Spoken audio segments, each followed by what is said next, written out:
Monday morning, Mother Nature did stop Christian Pulisic from adding another goal to his amazing tally, but there were plenty of Americans who did hit the score sheet in Europe and abroad. I'm going to start off with Pepe. He got two goals in a rare appearance for more than just garbage time. Pepe, 2 goals. Did you see this coming?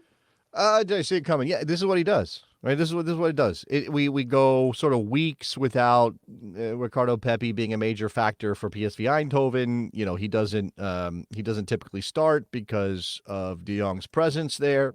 De Jong's the captain, of course, so it's extra hard to pull him out of the lineup. But Pepi will get a start. He gets a start against PEC Zwolle. Is that how you do that, Robert? Zwolle. Yeah, that's the one I have not Dutch said people, out loud before. Help me out. It's ZW. We, as Americans, as English speakers, ZW is not letters I can put together easily. I think it's Zwolle, something like that. So he gets a start. And look, he scores twice.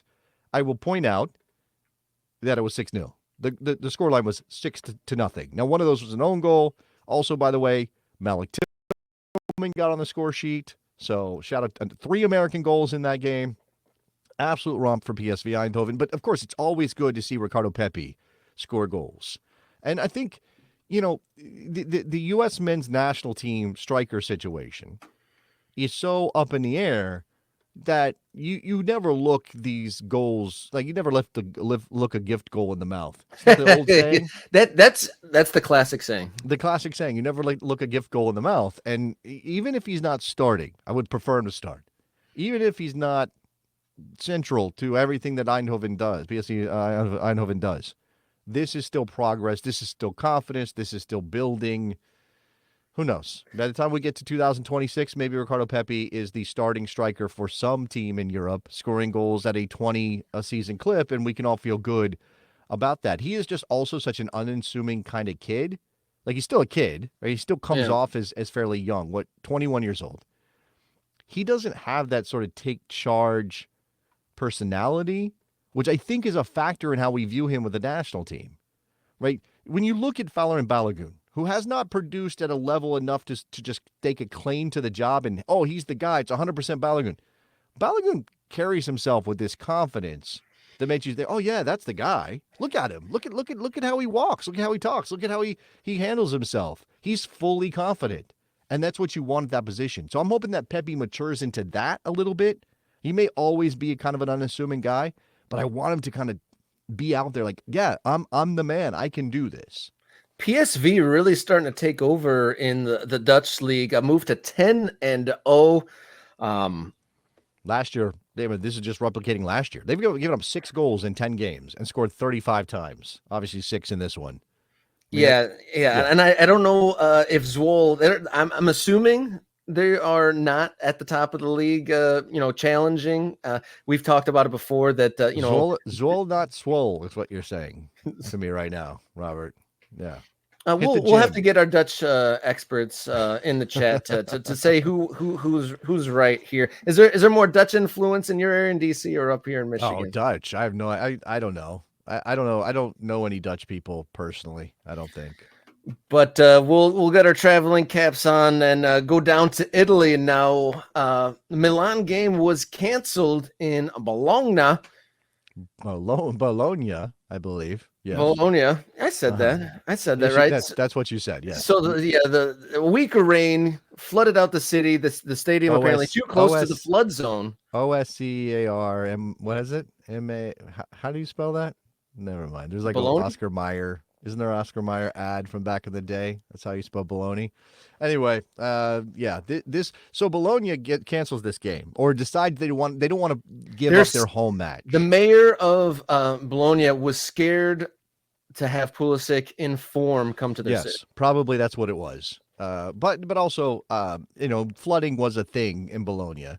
Just what I read going into this match was that Milan was desperate to play this somewhere. They were willing to play, or they were hoping for like a closed-door match in a neutral venue, right? So that they didn't have, not playing at the San Siro or not playing somewhere that would give Milan an advantage, just play it because you look at this fixture list for Milan and for Bologna, both Champions League teams from Serie A, and it's just where are you going to replace this? Where are you going to make this game up? So look, weather concerns and the safety of people should always be paramount, but it does feel like maybe this was Bologna saying, okay, we're going to push for this to be moved later, even though that's not a great scenario, just because we don't want to give up any chance of getting an opportunity to play this game at home. So we'll see. We'll see what happens with this. But obviously, I don't know that hopefully it won't slow down Pulisic. Hopefully this is just a little bit more rest for him to be in good form through the end of the calendar year, because it's obviously been very good. Of course, he didn't play in Italy, but a couple of Americans did play in a very big match, Robert.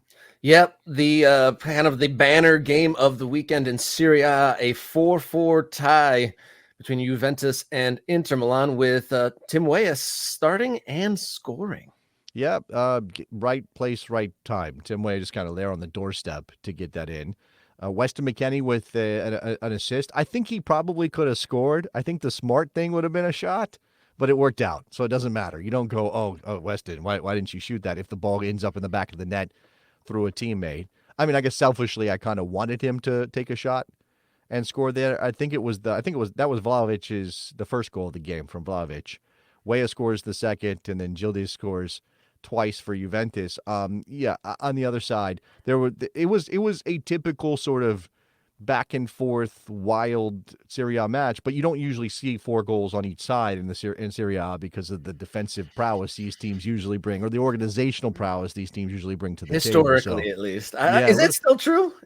Is it? No, I think the tactical, the tactical understanding of players in Serie A is typically at a higher level, or it depends, I imagine, on what club you're playing in. But it seems as though there is more of that understanding of how to stop an opponent by using tactics than in a lot of places. So I don't know if you could say that Serie A remains, the Catenaccio capital. I don't think it's necessarily that, but it is truly still a league that values those things. You don't just squeeze that culture out because, we've got to compete with the rest of Europe. But this one got fun.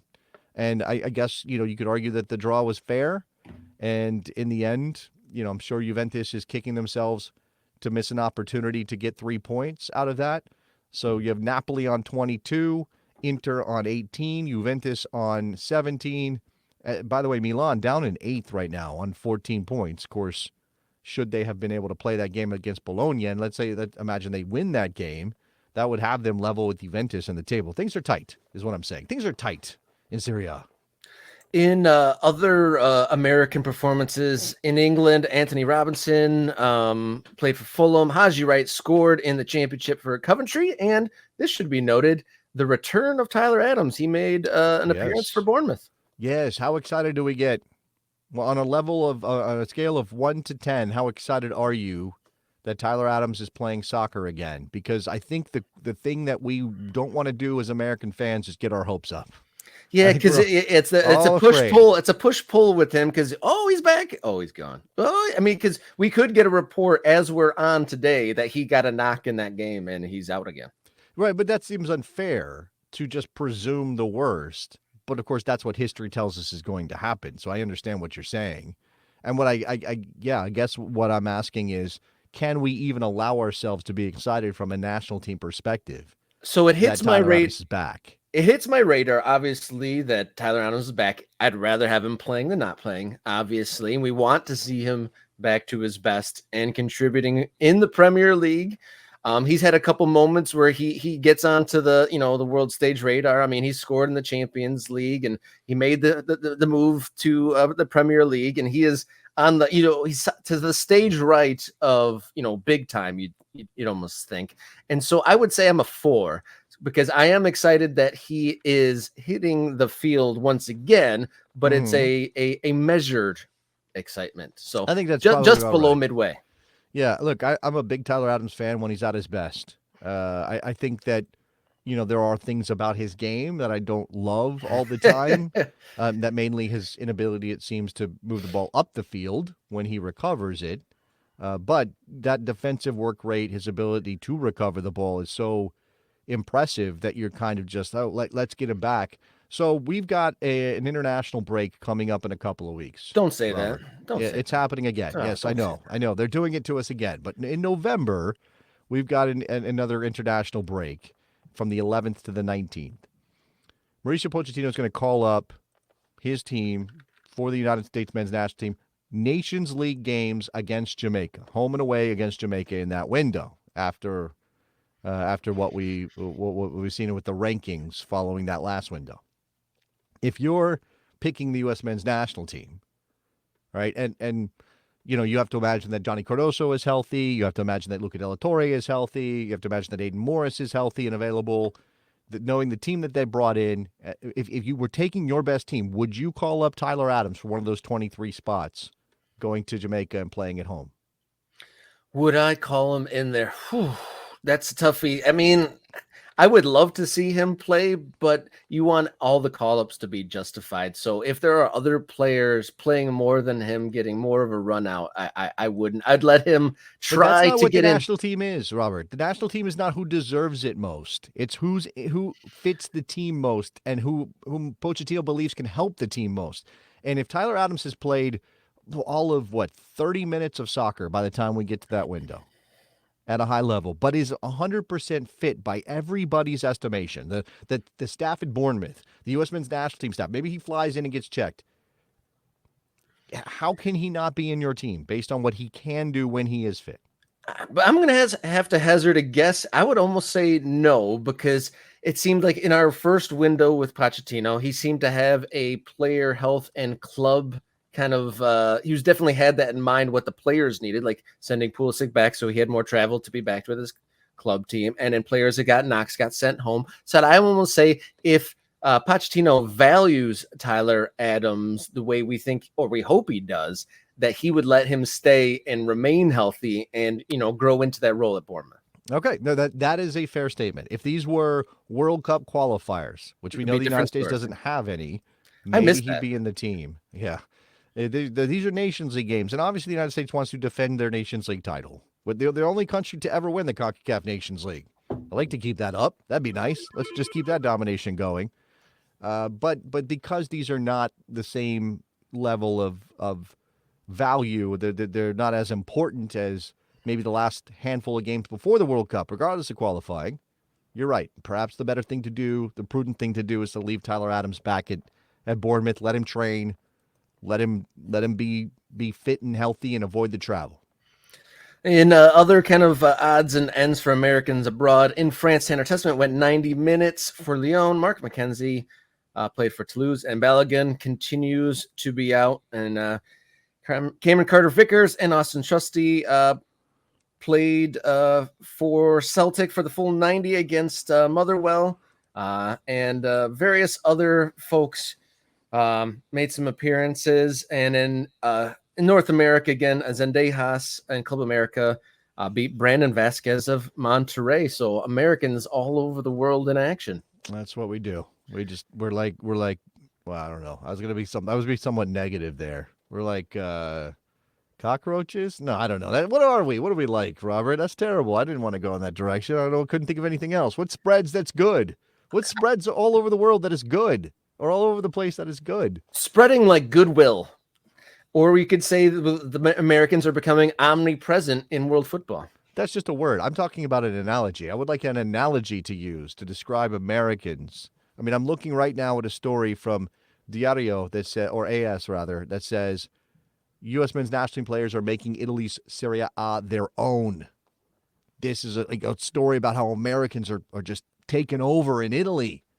Last time we did that, we had crazy generals leading. Never mind. Let's move on. Let's go on. All right. Once we reference World War II generals, that means the end of Hot Topic. Be sure to like and subscribe to Morning Kick Around on YouTube. Yeah. And hit us up on social media, Kick Around on X and Instagram. Fill us in with your thoughts on the comments, and the best ones get on screen.